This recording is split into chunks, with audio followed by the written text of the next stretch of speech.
Hey guys, welcome back to my channel. So about a year ago I did a video talking all about my experience of having IBS and how I finally was able to overcome it, and to this day I still get so many questions about it, asking me certain things about my experience of having IBS. So I decided to make some more videos talking about it so that I can answer those questions for you guys. So today's video I'm just going to be going over specifically the symptoms that I had when I was dealing with IBS. So one symptom that I had is a ton of pain in my lower abdomen. It was never usually in the upper abdomen, but definitely the lower abdomen. It was horrible. It felt like someone was literally just like taking knives and stabbing them into your stomach. I remember having so many bad days where I literally would just cuddle up into a fetal position and like want to die because it was so painful. I remember being in that position and just bawling, and it was like the time when you knew that a flare-up was going to happen, but you had to get through that initial pain first before you were actually able to go. I mean, after you did, it was obviously much better and it finally went away, but oh my gosh, when it comes on, it was literally like a freaking train hit you. It just came out of nowhere and you felt like you were dying.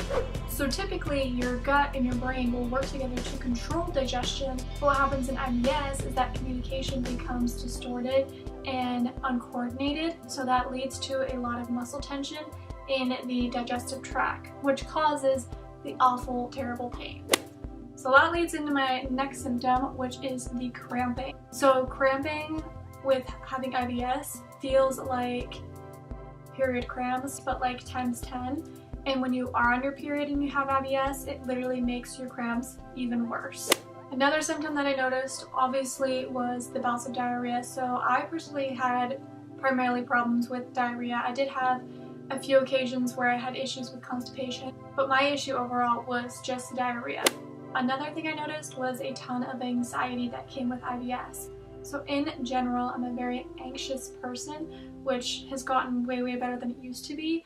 But when I had IBS, that was literally on a whole nother level. So I found a study that they did a couple years ago comparing the amount of stress that you feel on your body when you have IBS. The study compared the levels of the stress hormone cortisol in people with IBS and people without IBS.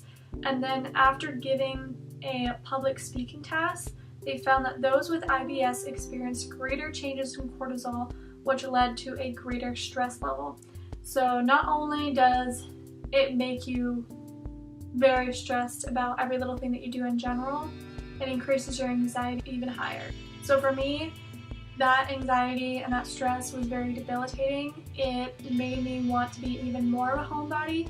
It made me not want to leave the house because I was so stressed out and anxious about having a flare-up. So there were times when I knew it was going to happen. I knew I did something I shouldn't have, but other times I had no warning signs that it was like going to be coming. When you would go out to eat, I just remember being super stressed out about like what to order because there's so many things that I was limited to as to what I could and couldn't eat or drink, that I had to be super picky about what I was ordering on the menu, because the last thing I wanted to have happen when I'm out to eat is to have a flare-up. And with the flare-ups came a lot of bloating. I had so much bloating and inflammation in my stomach when I had IBS. So whenever you have IBS, obviously you have a higher production of gas buildup, so of course it's going to make your bloating look worse.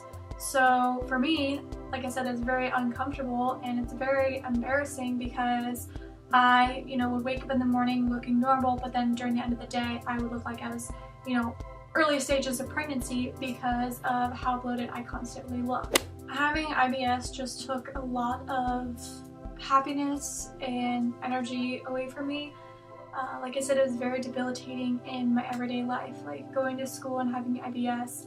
I never eat lunch. I personally just don't eat lunch normally in general, but I definitely would not want to eat lunch when I had IBS at school because the last thing I wanted during school was to have a flare-up.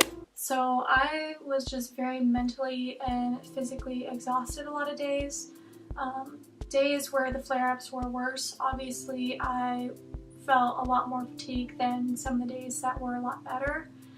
But something that I know that a lot of people deal with is problems with sleep. I personally think I slept pretty good when I had IBS. I never really had issues, but I know that if I ever did have issues sleeping, that was a good indicator that the next day was going to be a very, very, very bad day as far as flare-ups go. So that was a good warning sign for me. Having IBS is just horrible. Like, it is so horrible because people who don't have IBS and don't understand can be so mean and rude to you about it. And I feel as though people think it's like something that you can just control and turn off, but you can't. Like, it's already embarrassing enough, but to have people say things to you and make fun of you for it is just horrible, because like, you didn't ask for this, because no one asked to have IBS, and I wouldn't wish it on my worst enemy if I had a worst enemy. I just wouldn't, because it just sucks the life out of you, and your quality of life really is definitely decreased when you have IBS. So I don't want to get like super into detail about super TMI symptoms, but I think you guys get the gist of what kind of symptoms I was feeling. I know some people have stories where their IBS is way worse than mine, and I know people who have had it way easier than what I had it. So I haven't had issues with IBS since May of 2017. So I am 19 months IBS free, and I can't tell you how grateful I am, because I have so many people that still reach out to me and email me and, you know, open up about their experience of having IBS, and there's not a day or a time in my life that goes by where I ever miss having that. But trust me, it can get better, and it does get better. You just really have to pay attention and try as many things as you can to help resolve the issue, because just because one thing worked for someone doesn't mean that it's going to work for everyone. Everyone obviously is different, so you just have to keep trying, and I promise there is hope out there. So those are all the symptoms that I personally experienced whenever I had IBS. I will be making more videos on this topic, so stay tuned for those. As they are made, I will link them down below.